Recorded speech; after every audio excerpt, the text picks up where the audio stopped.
I am inevitable. My existence is inevitable.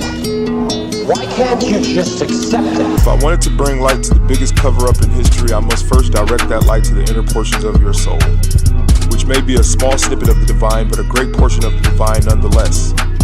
An elite group aims to camouflage that divine power in you with any dichotomy that it can find, even if it creates them purely out of thin air, myth, and legend. A distant tension, a high to a low, a black to a white, a Muslim to a Christian, a rich to a poor, a young to an old, a man to a woman, a carnivore to a vegan, a good to a bad, a normal to the bizarre. A dynamic which always results in tension between one to another. Just as long as we keep the engines of our awareness revving, we shall never hear the almost silent footprints of our enemies as they tiptoe past our consciousness from our births back to the dirt, enslaving you economically, politically, due to your pursuits of tradition and the many contexts in which it presents itself.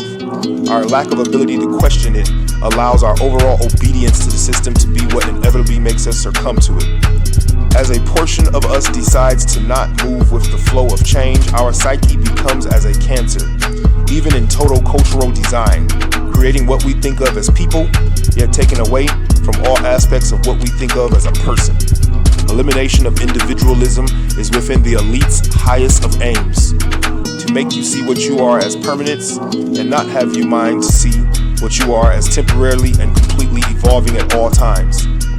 And even if one understood the God portion that they could evolve to, the threat would be valued more than any nuclear device known to mankind, or to any kind of man for that matter.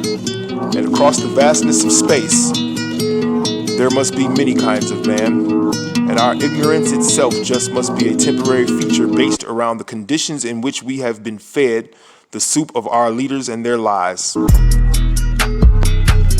Do not shock when we inevitably see a new culture emerge, one that sends so much noise that you don't hear any more music, one that sends so many texts that you rarely haven't heard the beauty in a voice, one that offers so much to see but very little art left to intrigue the eye, one that will give you many arguments but will converse with you less, one that will conflict and say that it is alive but will do so very little living.